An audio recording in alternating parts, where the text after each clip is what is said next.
오늘 설교 제목이 죽은 자들 가운데서 일어납시다 하는 제목입니다. 부활에 대하여 많은 세상의 지성인들이 질문을 합니다. 기독교인이 아닌 사람들은 솔직히 예수의 부활을 믿을 수 없어 한다는 거죠. 그들에게 어떻게 예수님의 부활을 저와 여러분들은 설명하시겠습니까? 저는 이 질문이 오늘날 교회와 성도들에게 주어진 아주 심각한 도전이라고 생각합니다. 세상 사람들에게 예수님의 부활을 어떻게 설명할 것인가? 부활절은 우리에게 너무나 중요한 날이지만 또 사실 위험한 날이기도 합니다.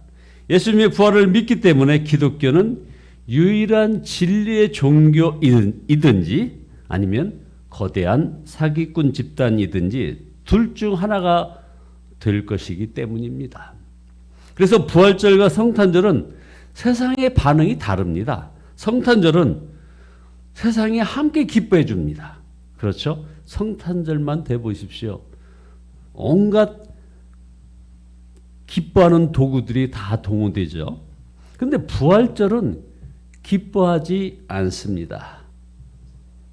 해피 이스터 하고 어제 어떤 장로님이 인사를 했구만 왠지 그 말이 생소한 인사말처럼 들리지 않습니까? 아예 거짓이다. 좋게 말하면 신화다. 이 부활은 집단 최면이다. 라고 세상은 단정을 하는 겁니다. 그러나 예수님의 부활은 안 믿는 것이 더 어려울 만큼 그 증거가 너무나도 분명합니다. 첫째, 빈 무덤입니다. 로마 군인이나 대제사장이 예수님의 시체만 보여주면 그때 교인은 벌써 끝났을 것입니다. 둘째, 사도들의 변화입니다. 예수님이 부활하지 않았다면 제자들은 순교하지 않고 벌써 도망갔을 것입니다. 세 번째, 초대교회의 부흥입니다. 유대교와 헬라 철학과 로마 권력을 이긴 힘이 어디서 나왔겠느냐 하는 것이죠. 네 번째, 너무나 증인들이 많았다는 것입니다. 고린도전서 15장 6절에 보면 부활하신 예수님은 500여 성도에게 일시에 보이셨고 그 중에 태반이나 고린도서를 쓸 당시까지 살았었다고 얘기합니다. 그러니 어떻게 거짓말을 하겠느냐 말이죠. 다섯 번째, 부활의 첫 증인이 여성이라는 것입니다. 1세기 그 당시 여성들에게는 유대 법정에서는 증언할 자격조차 주어지지 않았던 시절이 바로 그 시절입니다. 만일 예수님의 부활이 교묘하게 만든 신화였다면 부활하신 그리스도의 첫 번째 목격자가 귀신 들렸다고 했던 그 여성이었을 가능성은 전혀 없는 것이죠. 한 가지 궁금한 것은 예수님이 부활하신 후 빌라도나 헤롯이나 대제사장에게 나타나시지 않으셨느냐 하는 것입니다. 그렇다면 부활이 사실이냐 아니냐 하는 논쟁은 벌써 끝나지 않았겠느냐 하는 거죠. 그러나 그랬다면 예수님의 부활은 그냥 한편의 권선징악의 그런 복수국 만화 영화가 되었을지도 모르겠습니다. 대제사장이나 헤롯이나 빌라도가 예수님을 죽인 것이 아닙니다. 저와 여러분 모든 인류의 죄로 인하여 예수님이 십자가에서 죽으신 것입니다. 그리고 예수님의 부활로 예수님이 그리스도라는 것을 확증한 것이죠.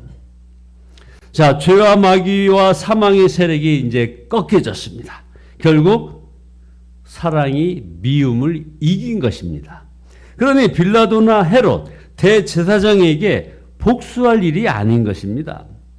예수님의 부활의 핵심은 예수님이 부활하셨다는 역사적인 그 사건과 함께 부활하신 예수님이 우리와 함께 하신다는 것입니다.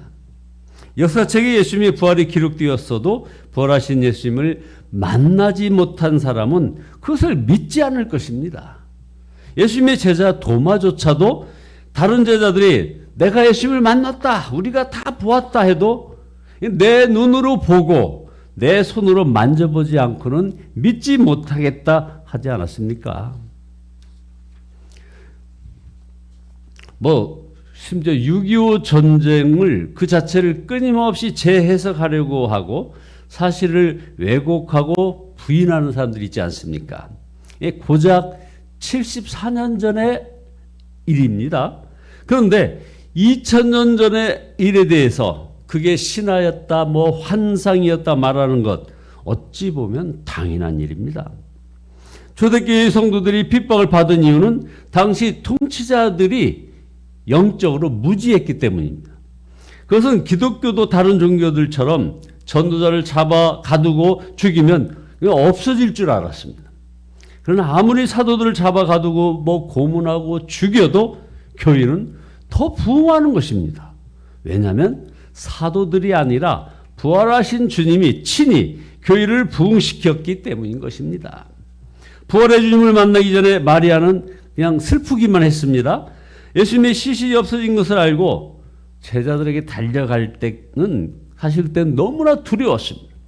그러나 부활하신 예수님을 만난 이 막달라 마리아는 완전히 달라졌습니다. 기쁨이 얼마나 컸던지 제자들에게 달려가는 마리아의 얼굴은 그냥 환희 그 자체였어요. 그녀는 제자들에게 이렇게 외칩니다. 내가 주를 보았다. 주께서 이렇게 말씀하셨다. 바로 이것이 부활절 예배 분위기여야 하는 것입니다. 그러나 부활절 예배는 드리지만 부활절의 기쁨을 누리지 못하는 성도들이 너무나 많습니다. 부활의 주님을 만나고 동행하지 못하기 때문입니다. 주님은 우리에게 죽은 자들 가운데서 일어나라 이렇게 명하십니다. 에베소서 5장 14절에 그러므로 이르시기를 잠자는 자여 깨어서 죽은 자들 가운데서 일어나라. 그리스도께서 너희에게 비추이시리라 하셨느니라. 여기서 죽은 자란 육신은 살았으나 영혼이 죽은 그런 세상 사람을 말합니다. 잠자는 자란 영생은 얻었으나 무기력한 삶을 사는 그런 그리스도인들을 말하는 것입니다. 그래서 일어나라는 것은 더 이상 세상 사람들과 같이 살지 말라는 것입니다. 그러면 예수님의 부활을 믿지만 세상 사람들과 똑같이 사는 사람이 있다면 정말 화들짝 놀라서 일어나야 하는 것입니다. 영적으로는 시체들 속에 자고 있는 형편이기 때문에 그런 것입니다. 얼마나 끔찍한 일입니까? 그리스도께서 너에게 비추이시리라 하였습니다. 지금 함께 하시는 이 부활하신 예수님을 바라보라는 것입니다. 여러분 중에 부활의 주님이 함께 하시는 것이 믿어지지 않는 분이 혹 있을 것입니다. 오늘 새벽에 이렇게 교회에 오는 길에 우리 스쳐 지나가는 사람들 많았습니다. 그 사람들 우리가 다 기억하지 못합니다. 이처럼 부활하신 예수님을 보고도 마치 스치듯이 만나는 그런 성도들이 의외로 많이 있다는 것입니다. 마음이 예수님에게 있지 않기 때문입니다. 마리아가 예수님의 시신이 사라진 것을 발견하고는 놀라서 제자들에게 달려갔습니다. 제자들에게 누가 주님을 무덤에서 가져갔습니다 외쳤는데 이 누가복음 본문에 보면 제자들이 그녀의 말을 허탄하게 여기며 믿지 않았다고 했습니다. 그렇지만 베드로와 요한은 왠지 좀 이상해가지고 일어나서 주님의 무덤을 향해서 막 달려갔습니다. 역시 무덤 속에는 예수님의 시신이 보이지 않았고 예수님의 그 시신을 쌌던 세마포와 수건만 잘 정리가 되어서 개켜져 있었습니다. 그것을 본 베드로와 요한은 어떤 반응을 보였냐면 기이 여기면서 돌아갔다는 표현이 나옵니다. 그냥 이상하게 생각하면서 그냥 돌아갔다는 겁니다. 그러나 마리아는 그대로 돌아갈 수가 없었습니다. 도무지 예수님을 포기할 수 없었던 것입니다. 그렇지만 그녀가 할 수 있는 것은 없었기 때문에 무덤 밖에 서서 울고만 있었던 것입니다. 그때 부활하신 예수님을 만난 것입니다. 여러분, 우리에게 중요한 것은 예수님을 향한 마음입니다. 아직 예수님을 인격적으로 만나지 못했다고 여기는 분은 한번 대답해 보시기 바랍니다. 여러분의 마음이 예수님께 있습니까? 시간 쓰는 걸 보면 압니다. 돈 쓰는 것 보면 압니다. 오늘이 부활절 주간 첫째 날이고 그래서 주님이 승천하시기까지 이 지상에서 우리가 얘기하는 환희의 50일이 시작되는 날입니다. 환희의 50일. 더 이상 예수님이 부활하셨음을 믿는 것에 머물지 말기를 바랍니다. 부활하신 주님을 만나기를 사모해야 합니다. 세상 사람들은 예수님의 부활을 어떻게 믿을 수 있느냐고 묻습니다. 무엇이라 대답해야 하겠습니까? 아무리 증거를 나열해도 저들은 믿지 않을 것입니다. 우리가 대답할 것은 부활의 주님이 지금 저와 함께 하십니다. 그것뿐이에요. 그것밖에 없습니다.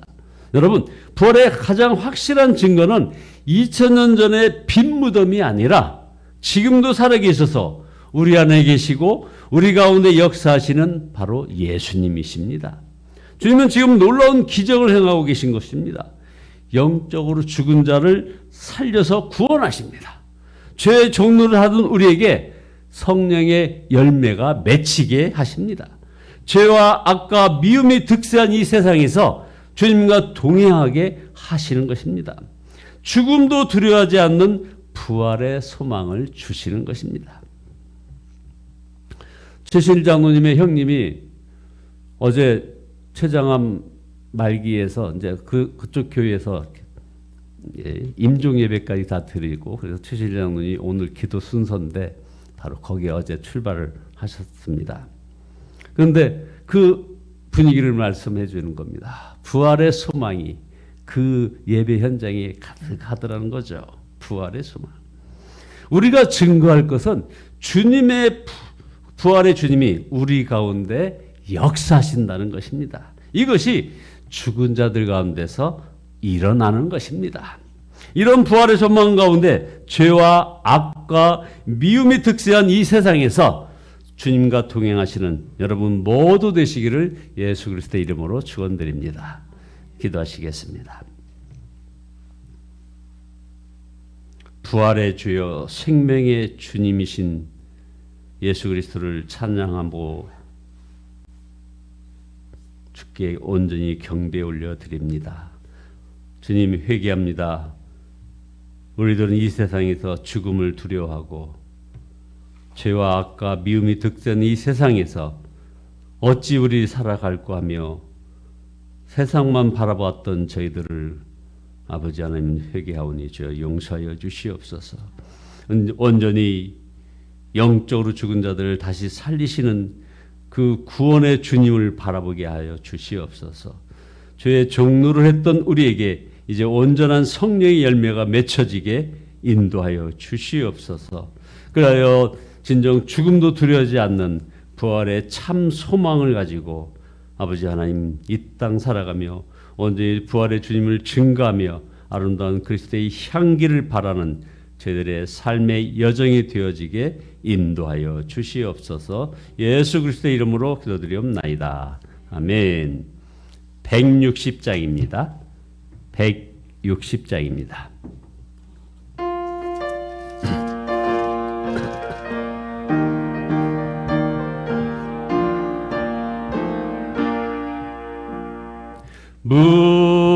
무덤에 머물러 예수 내 구주 새벽 기다렸네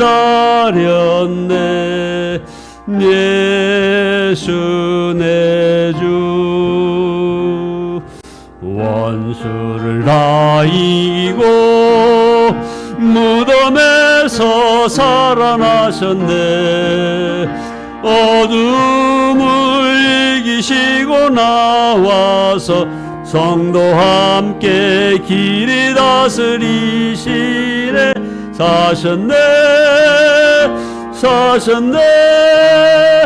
예수 다시 사셨네 헛되이 지키네 예수 내 구주 헛되이 봉하네 예수 내 주 원수를 다 이기고 무덤에서 살아나셨네 이고 나가서 성도와 함께 길이 다스리시네. 사셨네 예수 다시 사셨네. 거기 못 가두네. 예수 내 구주 우리를 살리네. 예수 내 주 원수를 나 이기고 무덤에서 살아나셨네. 어둠을 이기시고 나와서 성도와 함께 길이 다스리시네. 사셨네 예수 다시 사셨네. 아멘. 주여 삼창하시고 동서로 기도하시다 돌아가십니다. 주여 주여 주여.